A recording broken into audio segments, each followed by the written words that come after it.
Well, I always think it's important to keep an eye on what is going on locally in many areas of the country because sometimes you can get obsessed with sort of the national picture and sometimes you can ignore what's going on at a regional scale. This is why we so very often go over um, local and regional newspapers because sometimes they have different takes to national newspapers, and sometimes you can see a national problem occurring at a micro level when it was reported like 2 or 3 months ago at a local level.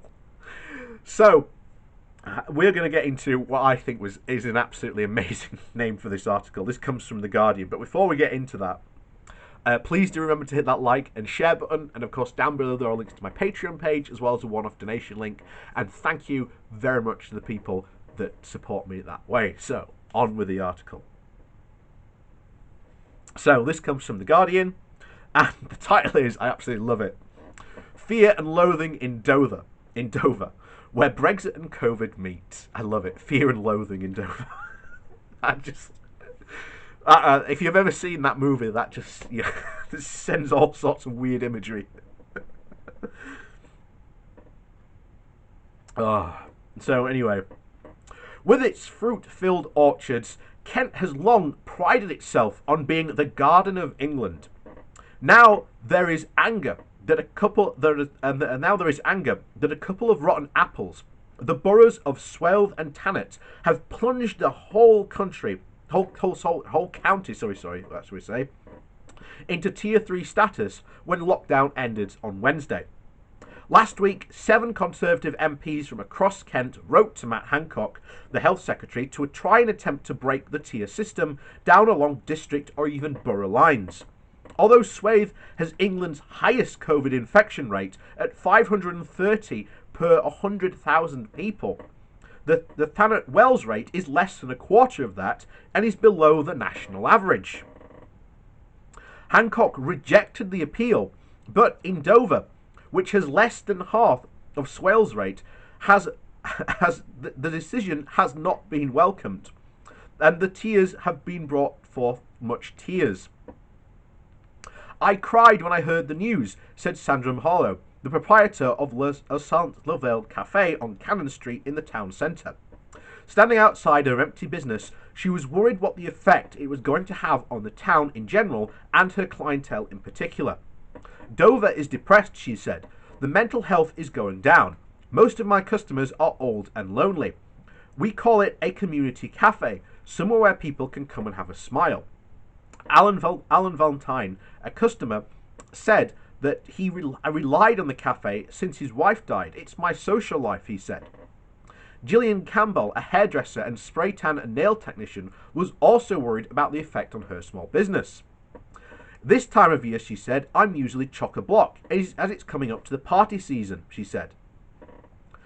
While it is framed on the white cliffs of Dover and the outlook overlooked by a medieval castle, Dover would seem like a handsome, even not a prosperous town. And it is, after all, a major gateway to Europe, thanks to the ferries that dominate its giant harbour. But there are signs of economic hardship and a heavy atmosphere of isolation, compounded by signs of social friction. Scumbags, barked Lean Beckett on King Street in answer to the question of what accounted for Dover's rapid rise in infection. It's gone from 42 to 267 cases per 100,000 in just a month. And she was referring, she explained unapologetically, to Eastern Europeans whom she blamed for the spread. Dover has a relatively small migrant population, but several people expressed doubts about foreigners adhering to the rules, including Malho, who was originally from Portugal. Other Doverians blamed school children outside school, shopkeepers not enforcing mask wearing, and alcohol drinkers mixing illicitly. Kevin Harris took me into his confidence. Between you and me, he said, it's been done deliberately by China. So having jokingly advised his wife to watch her language, Beckett's husband Dennis was mystified as to why Kent should be in Tier 3. Bristol, North Somerset and South Gloucestershire are the only other places in southern England to be placed in the highest tier. They started off closing down Liverpool and these places, he complained. Now they're closing down Kent. Why haven't they done any? We haven't done anything. And the potent and it is a potent mixture of exceptionalism. Oh dear me. It is a potent mixture of exceptionalism and self-pity, often found at the root of xenophobia. And it was hard to ignore. Despite, or even perhaps, of course, being the closest point to continental Europe, Dover voted in 62% favour of leave in the referendum. If you want to find a town that embodied the apocryphal newspaper headline, "Fog in the Channel, Continent Cut Off," Dover wouldn't be a bad place to start. Although a no-deal Brexit would lead to an estimated 2% shrinking in an already battered economy, few people expressed any reservations about that outcome. But Dover can also feels itself to be apart from the rest of the UK. It is not much of a tourist destination, but somewhere people pass through on their way to somewhere else. It's an arrangement that appears to breed resentment and relief in both equal measure.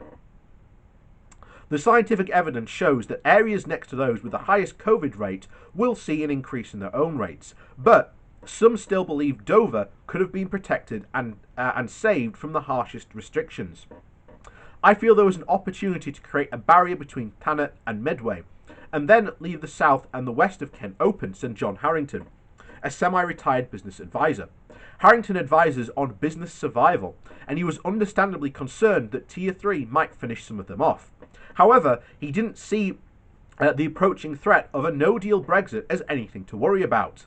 Like other locals, he conveyed the impression that all such macroeconomic issues bypassed Dover, as if they come off the ferries and went straight onto the M2 or M20.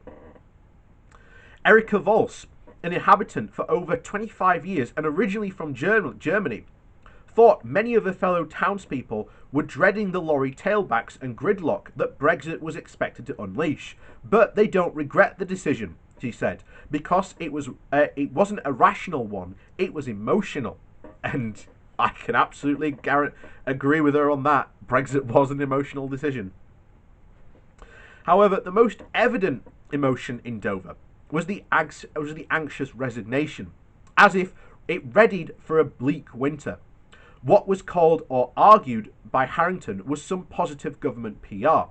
He thought there was too much talk about the Treasury's deficit as a result of the pandemic, and not nearly enough about the benefit of not paying money into Europe. I know the number on the bus was wrong, but it must be a number that somebody knows, he said. Perhaps someone does know, though. Whatever that number is, it won't begin to fill the vast hole in the government's coffers. But then again, there might be blue pigs over the white cliffs of Dover tomorrow. Just wait and see. And there you have it. I just want to read that line again, because I think this sums up so much of Brexit itself, and just the attitude that I think many British people unfortunately have when it comes to even thinking about Europe. They do not think of the UK and the wider world of the context. They just think that somehow Britain just hasn't changed. It might have lost its empire, but it's somehow still the same country.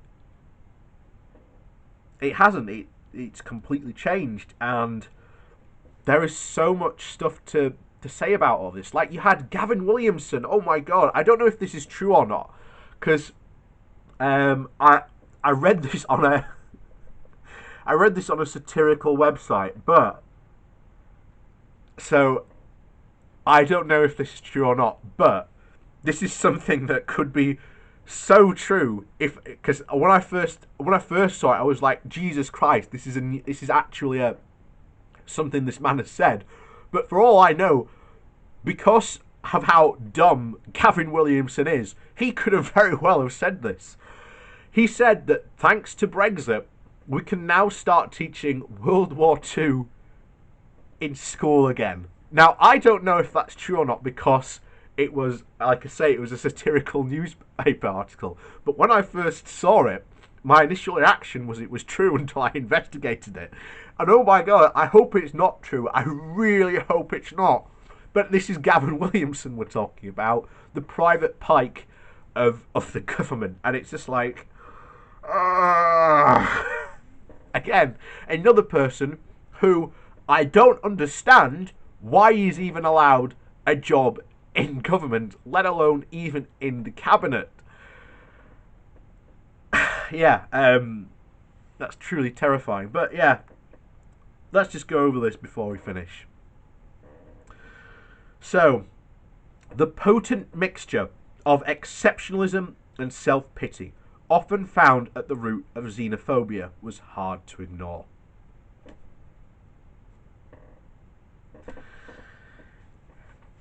What can I say? Pretty spot on. Pretty spot on. And, you know, Dover's going to suffer. It really is.